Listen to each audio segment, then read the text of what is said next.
ये live TV news bulletin है सीधे स्टूडियो से। नमस्कार दर्शकों, मध्य पूर्व से इस वक्त बेहद तनावपूर्ण और विस्फोटक हालात की खबरें आ रही हैं, जहां अमेरिका और ईरान के बीच टकराव की आशंका दिन ब दिन गहराती जा रही है। बीते कई दिनों से ये चर्चा जोरों पर है कि अमेरिका ईरान पर सैन्य हमला कर सकता है, और इसी कड़ी में सोमवार को अमेरिका ने मध्य पूर्व क्षेत्र में अपने विमानवाहक पोत और अत्याधुनिक सैन्य उपकरणों की तैनाती की पुष्टि की थी। अब अमेरिका ने ईरान की दिशा में एक और विशाल नौसैनिक बेड़ा भेजने की घोषणा कर दी है, और साथ ही क्षेत्र में बड़े पैमाने पर सैन्य अभ्यास कराने का भी ऐलान किया गया है। मंगलवार को दिए गए अपने भाषण में अमेरिकी राष्ट्रपति डोनाल्ड ट्रंप ने साफ शब्दों में कहा कि एक और अत्याधुनिक और शक्तिशाली नौसैनिक बेड़ा ईरान की ओर बढ़ रहा है, और उन्होंने उम्मीद जताई कि ईरान समझौते के लिए तैयार होगा। लेकिन ट्रंप की इस चेतावनी और धमकी को ईरान ने पूरी तरह नजरअंदाज कर दिया है। ईरान के विदेश मंत्री अब्बास अराक्ची ने बुधवार को तीखी प्रतिक्रिया देते हुए कहा कि अगर अमेरिका धमकी देगा तो वॉशिंगटन और तेहरान के बीच किसी भी तरह की बातचीत संभव नहीं है। उन्होंने कहा कि सैन्य दबाव डालकर कूटनीति नहीं की जा सकती, और यदि अमेरिका सच में बातचीत चाहता है तो उसे धमकी और बेबुनियाद शर्तें थोपना बंद करना होगा। इस बीच ब्रिटिश अखबार गार्जियन की रिपोर्ट के अनुसार अमेरिकी सेंट्रल कमांड यानी सेंटकॉम के एयर फोर्सेस सेंट्रल ने मंगलवार को घोषणा की कि मध्य पूर्व में एक बड़े स्तर का सैन्य अभ्यास किया जाएगा जो कई दिनों तक चलेगा। इस अभ्यास का उद्देश्य क्षेत्र में लड़ाकू विमानों की तैनाती, उनकी क्षमता का प्रदर्शन, क्षेत्रीय साझेदारों के साथ सैन्य समन्वय मजबूत करना और किसी भी संभावित लचीले हमले के लिए तैयारी करना है। हालांकि इस अभ्यास की तारीख, स्थान और इसमें इस्तेमाल होने वाले हथियारों और संसाधनों की पूरी सूची सार्वजनिक नहीं की गई है, लेकिन माना जा रहा है कि ये अभ्यास सीधे तौर पर ईरान के साथ बढ़ते तनाव के संदर्भ में अमेरिका की सैन्य शक्ति का प्रदर्शन है। सोमवार को सेंटकॉम ने यह भी बताया कि परमाणु ऊर्जा से संचालित विशाल विमानवाहक पोत यूएसएस अब्राहम लिंकन के नेतृत्व में एक बड़ा नौसैनिक बेड़ा पहले ही क्षेत्र में पहुंच चुका है।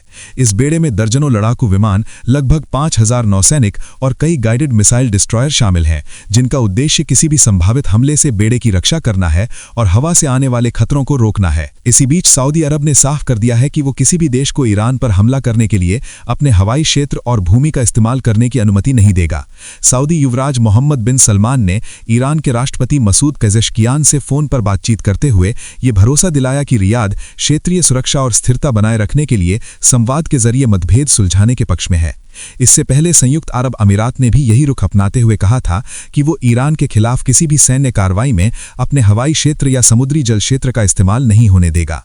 मानवाधिकार संगठनों का दावा है कि हालिया विरोध प्रदर्शनों को दबाने के दौरान ईरान की सुरक्षा बलों ने हजारों लोगों की जान ली है, जिनमें आम राहगीर भी शामिल थे, और संगठनों का कहना है कि 1979 की इस्लामी क्रांति के बाद ये सबसे बड़ा दमन अभियान है। हालांकि ईरानी सरकार ने इन आरोपों को खारिज करते हुए कहा है कि ये अशांति और हिंसा विदेशों में बैठे विपक्षी गुटों द्वारा समर्थित आतंकवादियों और उपद्रवियों की वजह से हुई है। इसी बीच इजराइल को अमेरिका ने कथित तौर पर गुप्त संदेश भेजा है कि ईरान पर संभावित हमला कब हो सकता है।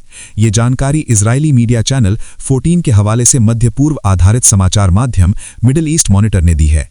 रिपोर्ट के अनुसार अमेरिका ने संकेत दिया है कि अगले 2 सप्ताह के भीतर ईरान पर संभावित हमले की सभी तैयारियां पूरी की जा सकती हैं, और आने वाले कुछ महीनों में हमले के लिए उपयुक्त अवसर बन सकता है। हालांकि संदेश में यह भी स्पष्ट किया गया है कि अमेरिका केवल तैयारी पूरी होने का इंतजार नहीं कर रहा, बल्कि अगर राष्ट्रपति ट्रंप आदेश देते हैं तो उससे पहले भी हमला किया जा सकता है। लेकिन फिलहाल ऐसी किसी तत्काल कार्रवाई पर विचार नहीं किया जा रहा है। इस पूरे घटनाक्रम के बीच अमेरिका लगातार मध्य पूर्व में अपनी सैन्य शक्ति को मजबूत कर रहा है, और ईरान के खिलाफ किसी भी सैन्य अभियान की तैयारी के तहत पूरे क्षेत्र में अमेरिकी सैनिकों और हथियारों की मौजूदगी अभूतपूर्व स्तर तक बढ़ा दी गई है। रिपोर्टों के मुताबिक इस समय मध्य पूर्व में अमेरिकी जमीनी सैनिकों और सैन्य उपकरणों की इतनी बड़ी और ऐतिहासिक तैनाती है कि इससे अमेरिकी सेना को किसी भी सैन्य ऑपरेशन के लिए लगभग पूरी स्वतंत्रता मिल गई है। उधर राष्ट्रपति डोनाल्ड ट्रंप ने ईरान पर पहले से भी बड़ा हमला करने की धमकी दी है। बुधवार को उन्होंने social media platform truth social पर लिखा कि अगर ईरान हमला रोकना चाहता है तो उसे अमेरिका के साथ समझौता करना होगा और किसी भी तरह का परमाणु हथियार विकसित नहीं करना होगा।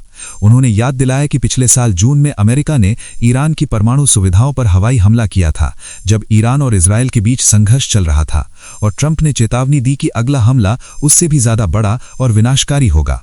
ट्रंप ने लिखा कि एक विशाल युद्धपोतों का बेड़ा तेजी से ईरान की ओर बढ़ रहा है।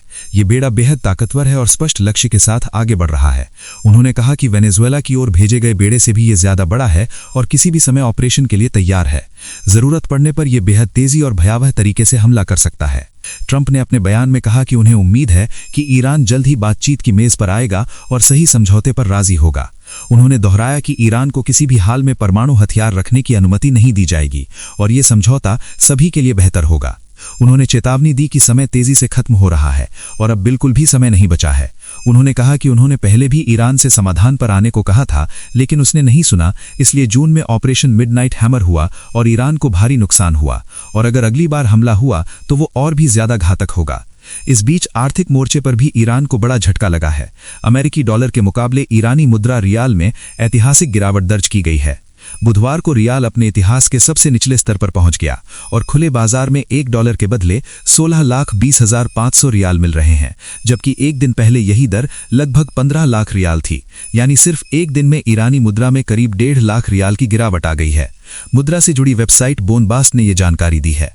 पिछले महीने के अंत में ईरान में सरकार विरोधी प्रदर्शन शुरू हुए थे और इसके बाद 7 जनवरी को सरकार ने इंटरनेट सेवाएं बंद कर दी थीं। बोनबास्ट के मुताबिक इंटरनेट बंद होने की वजह से क्षेत्रीय बाजारों जैसे इस्तांबुल, बगदाद और अफगान सीमा पर रियाल की वास्तविक विनिमय दर का सही आंकड़ा मिलना मुश्किल हो गया है। इसी बीच सैन्य मोर्चे पर भी ईरान ने अपनी ताकत का प्रदर्शन किया है। अमेरिका के साथ बढ़ते तनाव के बीच ईरान ने समुद्र के नीचे बने अपने मिसाइल सुरंग नेटवर्क को सार्वजनिक किया है। द न्यू अरब की रिपोर्ट के अनुसार इन सुरंगों में सैकड़ों क्रूज मिसाइलें होने का अनुमान है और ईरान ने चेतावनी दी है कि अगर उस पर हमला हुआ तो रणनीतिक रूप से अहम हॉर्मुज जलडमरू मध्य सुरक्षित नहीं रहेगा। ईरान के सरकारी टीवी चैनल ने पानी के नीचे बनी इन मिसाइल सुरंगों का वीडियो जारी किया है, जिसमें इस्लामिक रेवोल्यूशनरी गार्ड के नौसैनिक कमांडर अलीरेजा तंगसीरी को सुरंग के अंदर देखा जा सकता है। वीडियो में साफ दिख रहा है कि मिसाइलें लॉन्च के लिए पूरी तरह तैयार हैं। कमांडर तंगसीरी ने कहा है कि समुद्र के नीचे उनका मिसाइल नेटवर्क बेहद व्यापक है और ये फारस की खाड़ी और ओमान सागर में मौजूद अमेरिकी नौसैनिक जहाजों को निशाना बनाने के लिए तैयार किया गया है। उन्होंने दावा किया कि इन सुरंगों में सैकड़ों मिसाइलें हैं जो 1000 किलोमीटर दूर तक लक्ष्य को भेज सकती हैं और उन्होंने ये भी कहा कि उनकी बनाई गई कादेर 380L मिसाइल में ऐसे स्मार्ट सिस्टम लगे हैं जो टकराने तक लक्ष्य को ट्रैक करते रहते हैं। दर्शकों, कुल मिलाकर तस्वीर बेहद साफ है कि मध्य पूर्व इस वक्त बारूद के ढेर पर बैठा है।